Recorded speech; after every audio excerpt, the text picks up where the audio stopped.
Programa Universitario de Estudios sobre Asia, África y Oceanía, UNAM. Voces que unen continentes. Te ayudamos a conocer las realidades de Asia, África y Oceanía y su relación con México, a través de breves cápsulas de análisis con la participación de especialistas en el área. Hola, mi nombre es Pablo Ramírez, soy investigador en el programa universitario sobre estudios de Asia, África y Oceanía de la UNAM, con especialidad en Tailandia y en el sureste de Asia. Gracias por invitarme a hablar el día de hoy sobre este tema del conflicto entre Tailandia y Camboya, que pues en los últimos días ha ido en aumento.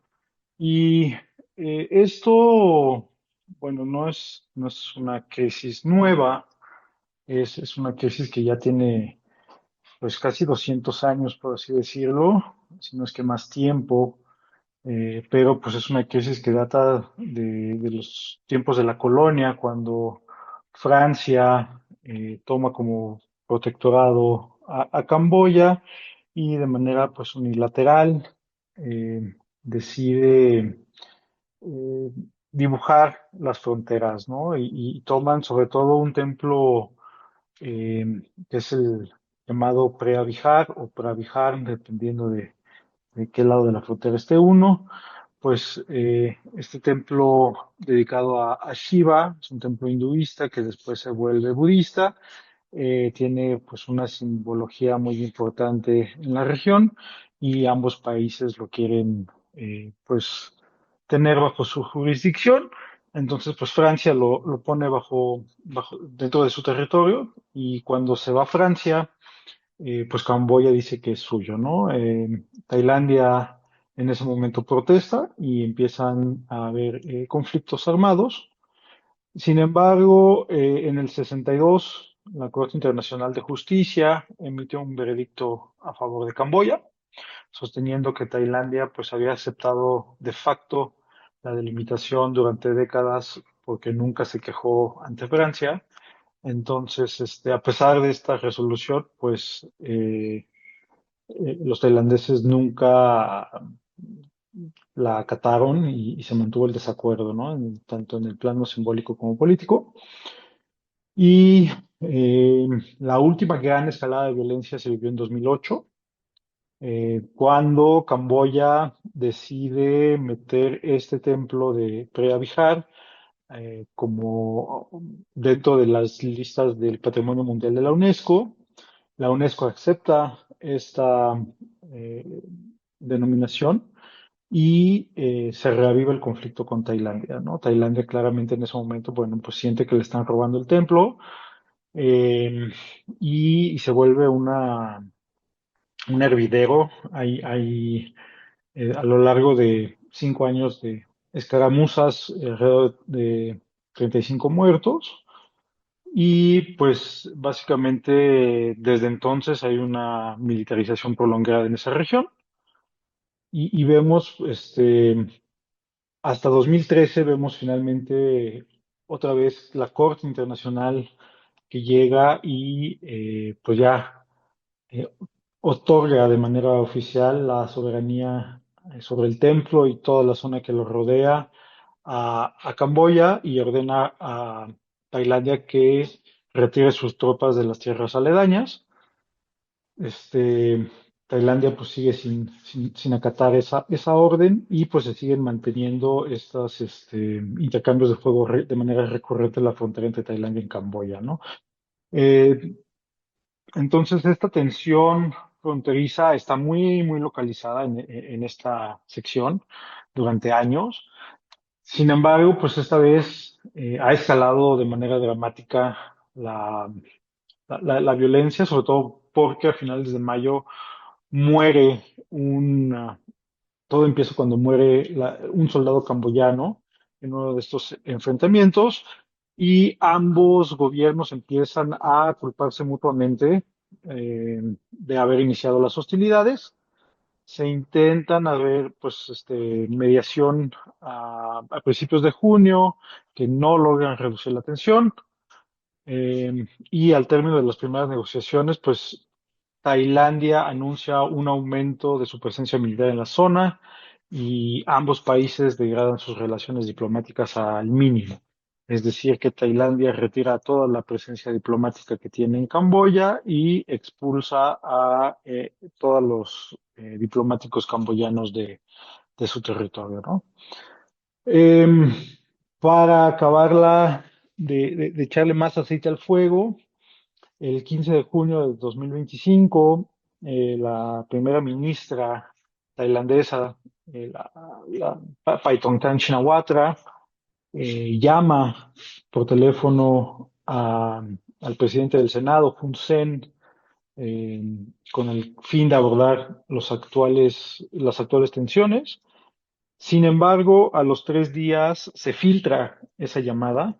eh, Miembros altos políticos camboyanos filtran partes de la llamada y en esa filtración básicamente se escucha a la mandataria tailandesa referirse al presidente del Senado camboyano como tío, que es básicamente una manera muy coloquial eh, de referirse a una persona mayor con la que uno tiene pues una relación familiar o de amistad en Asia, ¿no? Y sobre todo algo que enfurece a la población tailandesa es que también hace comentarios despectivos sobre el jefe del ejército tailandés a cargo de la zona fronteriza con Camboya, ¿no? La primera ministra creo que dice que pues este general pues está en el error y está haciendo mal su trabajo.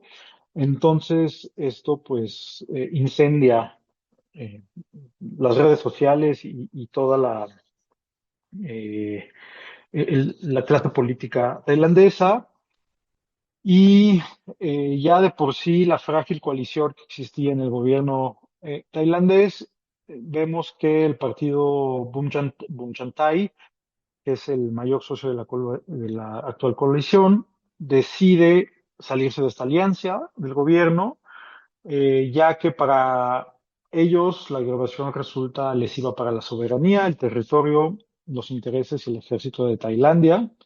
Y el dirigente de este partido solicita a la primera ministra que se responsabilizara por los daños ocasionados, sin especificar cómo, ¿no? Entonces, esta pequeña pues llamada telefónica acaba siendo un gran escándalo político. El 1 de julio, el Tribunal Constitucional de Tailandia básicamente procede a la suspensión de la primera ministra. Entonces, accediendo a una petición presentada por un grupo de senadores que solicitaba su destitución, y está, pues, por el momento suspendida esta primera ministra de manera temporal hasta que se revise su caso en algún momento a finales de agosto o principios de septiembre, ¿no? Ya que, pues, así como lo ve el Tribunal Constitucional, se alega una supuesta violación de las normas éticas a través de su conversación con Hun Sen. Y entonces esta salida del gobierno del partido Bum Thai deja a la coalición del Tua Thai, el partido de la primera ministra, con solo alrededor de 255 escaños, apenas encima de la mayoría de los 500 escaños que tiene la Cámara, y pues no se sabe bien a bien qué vaya a pasar, ¿no? Esto claramente pues eh, añade la inestabilidad política que hay en Tailandia. Entonces la ahora ex primera ministra se ha disculpado declarando que esta conversación con Hun Sen no tenía ningún objetivo más que ser una táctica de negociación, ya que su familia, los Shinawatra, han sido primeros ministros, han sido una dinastía política en Tailandia en los últimos 20 años. Su padre, Thaksin Shinawatra, fue primer ministro en 2006. Su tía, Yingluck Shinawatra, también fue primera ministra por ahí del 2012. y bueno, ella es la tercera Shinawatra en el poder, entonces han trabajado con Hun Sen y su familia, que han estado en el poder de en Camboya desde la caída de los Gemeres Rojos, entonces casi 30 años, y vemos que, pues sí, son élites políticas de la región que han negociado y que han trabajado juntos, entonces estas tensiones fronterizas se ven agravadas también por estos desencuentros políticos entre dos familias muy grandes, ¿no? Eh, Ahorita el primer ministro interino de Tailandia es el exministro de Defensa durante el breve gobierno de Paetongtarn Shinawatra, es Phumtham Wechayachai, y él es el que ha gestionado la crisis por el momento, ¿no? Eh, el 23 de julio, entonces hace solo una semana, aumentan drásticamente las tensiones cuando un soldado tailandés pisa una mina terrestre en la zona fronteriza de Chong An Ma, en la provincia de Ubon Ratchathani. Básicamente, los tailandeses dicen que pues esas minas personales fueron plantadas por camboyanos la noche anterior, que no estaban ahí antes y que por lo tanto pues están eh, rompiendo acuerdos internacionales sobre el uso de minas antipersonales y rápidamente hay una escalada de violencia, ¿no? Como respuesta, el gobierno tailandés lleva a todavía reducir más sus relaciones con Camboya y el primer ministro básicamente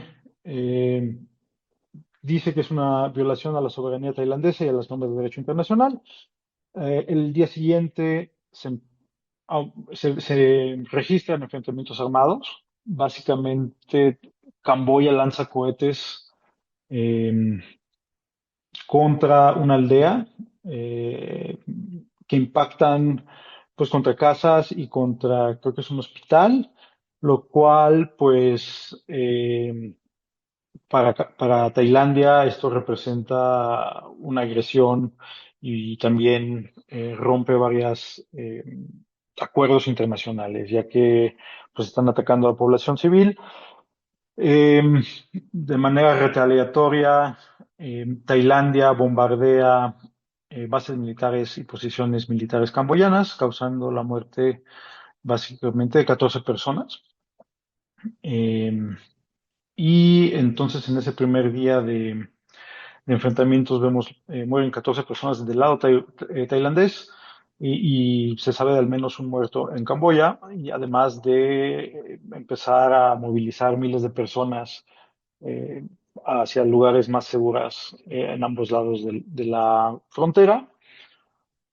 Al día siguiente, el primer ministro camboyano, Hun Manet, hijo de Hun Sen, formula acusaciones contra Tailandia por su retirada de un alto el fuego propuesto por el líder de la ANSEA, el primer ministro de Malasia, Anwar, a la cual pues Phnom Penh había accedido la noche anterior. El Ministerio de Asuntos Exteriores de Tailandia señala que son las fuerzas camboyanas las que han continuado las agresiones durante la noche y siguen los ataques básicamente de manera continua.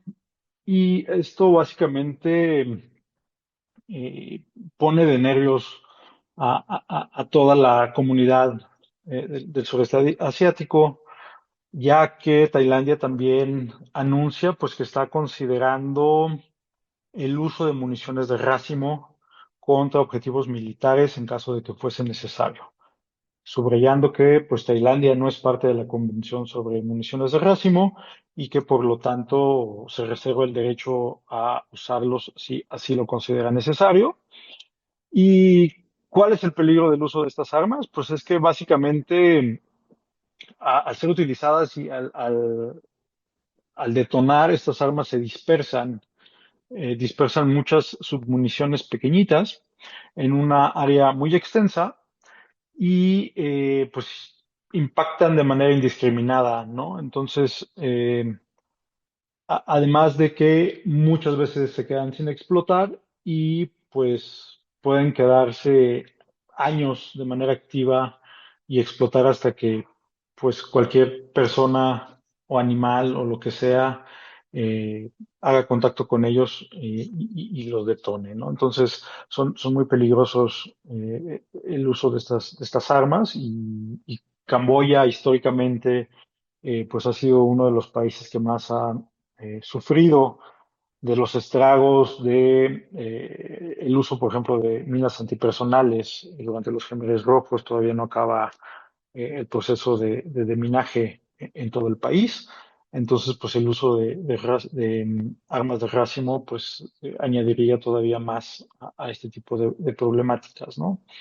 El lunes 28 de julio se reunieron en Malasia bajo la invitación del primer ministro Anwar, los primeros ministros tanto de Camboya como de Tailandia para firmar un cese al fuego que se supone iba a entrar a la medianoche de ese mismo día. Sin embargo, pues no duró nada ese cese al fuego.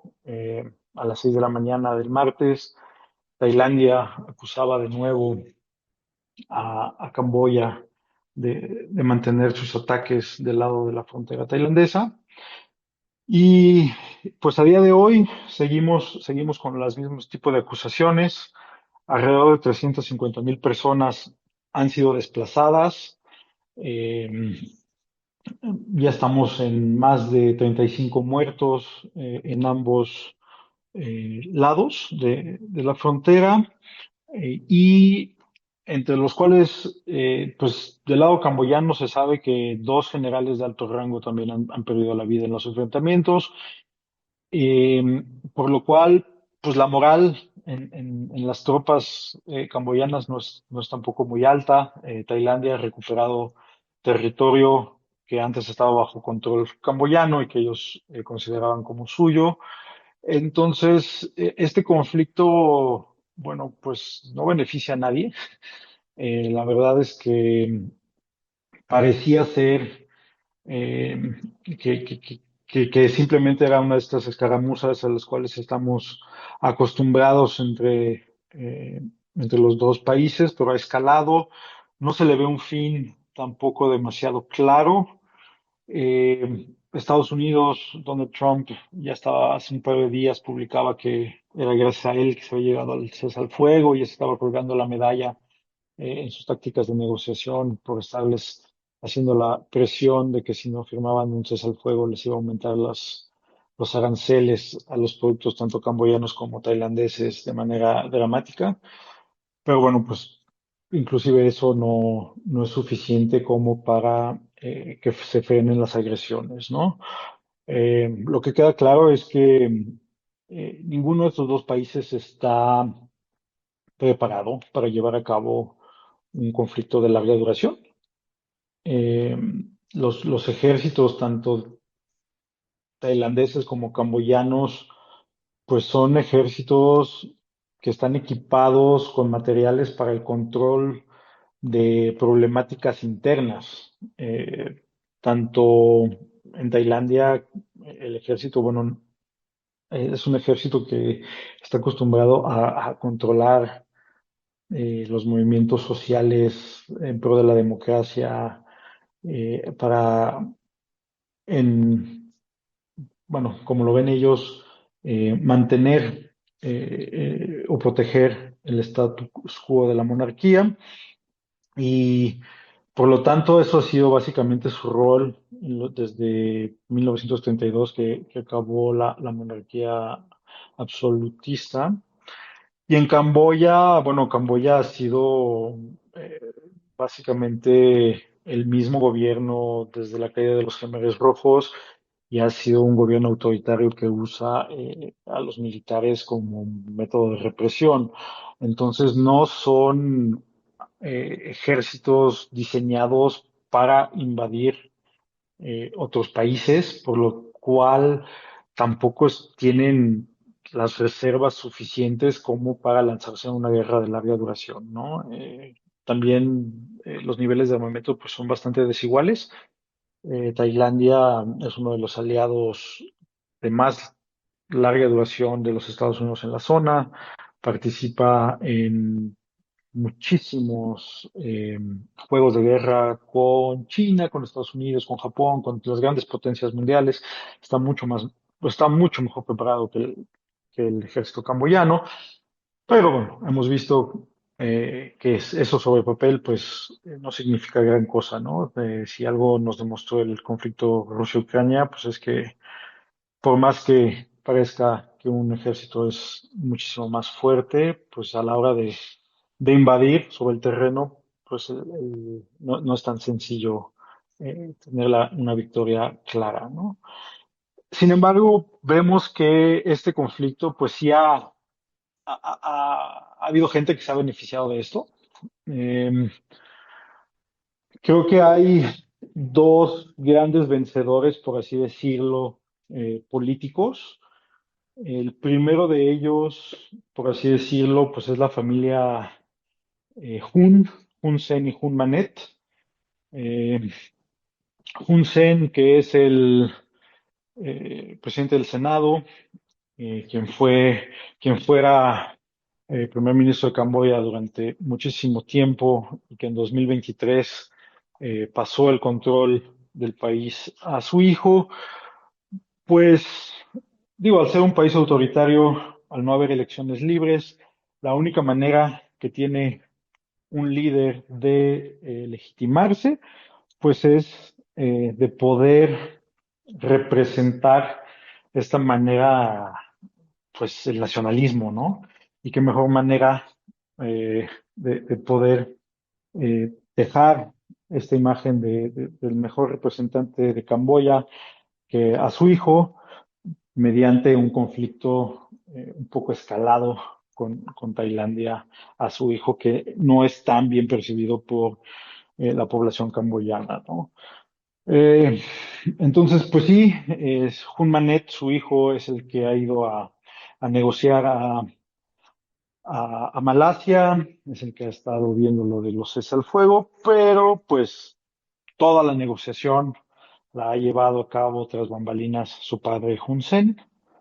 Y del lado tailandés, pues los que más se han beneficiado han sido pues los conservadores, eh, estos pro-monárquicos que llevaban mucho tiempo intentando sacar a la dinastía Shinawatra del ámbito político tailandés, ya que los han tachado de populistas.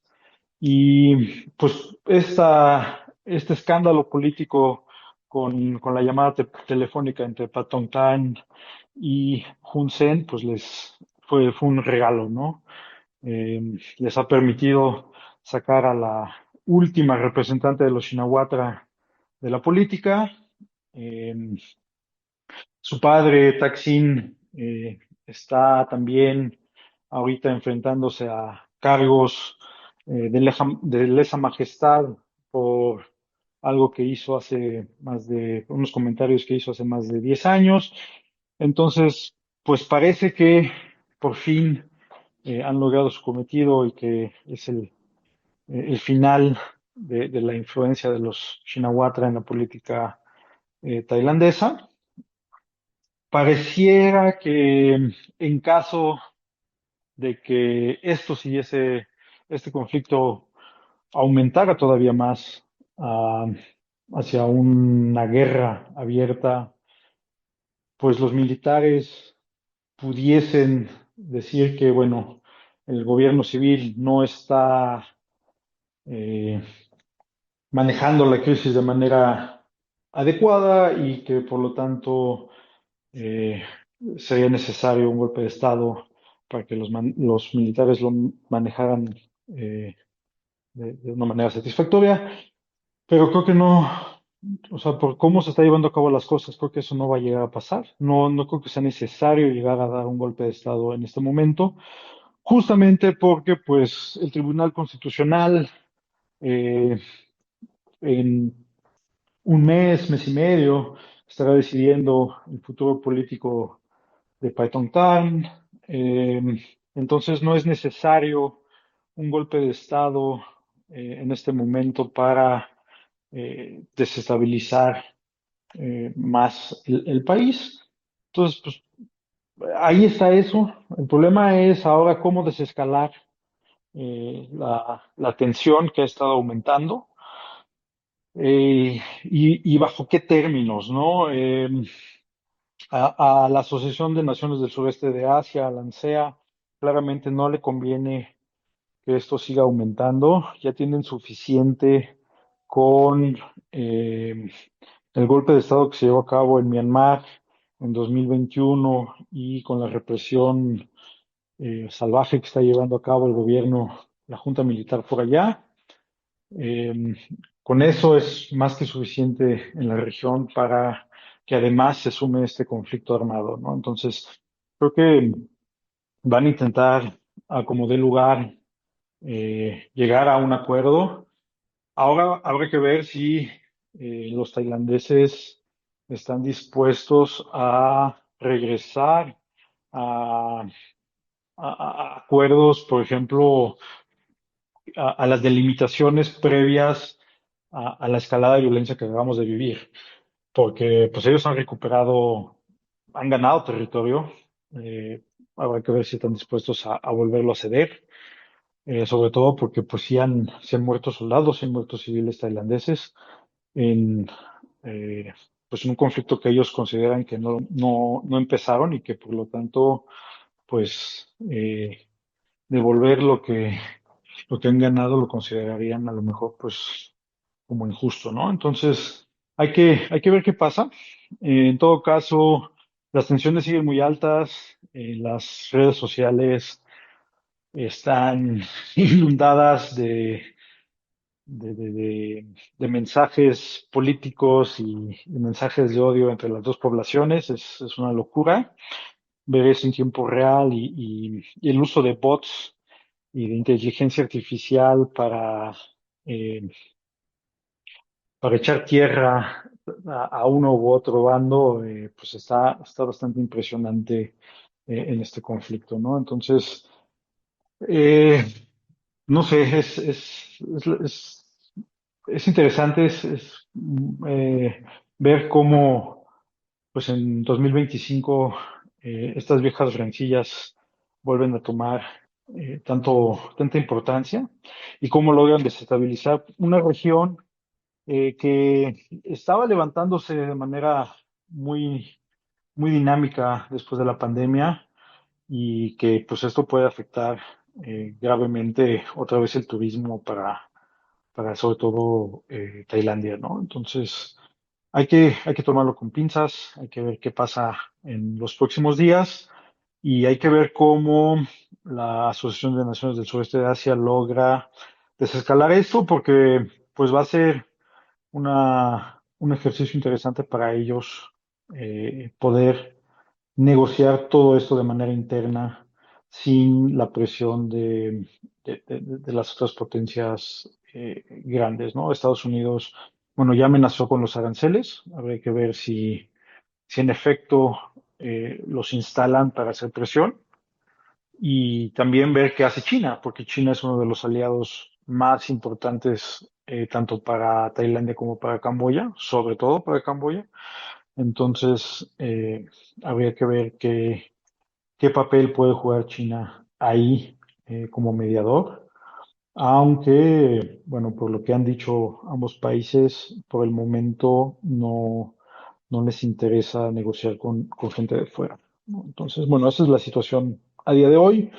Entonces, ahí sigue cambiando básicamente hora con hora.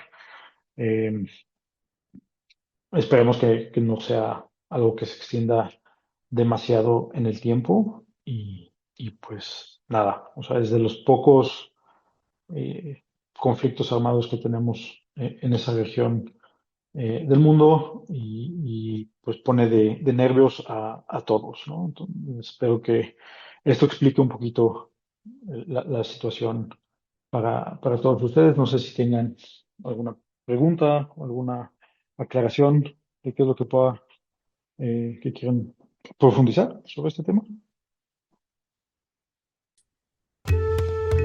Podcast dirigido y producido por el Programa Universitario de Estudios sobre Asia, África y Oceanía de la UNAM. Dirección académica, Alicia Girón. Dirección ejecutiva y técnica, José Luis Maya. Producción técnica, Gabriela Gallegos y Michelle Volantín. Las opiniones expresadas por los autores no necesariamente reflejan la postura de este podcast.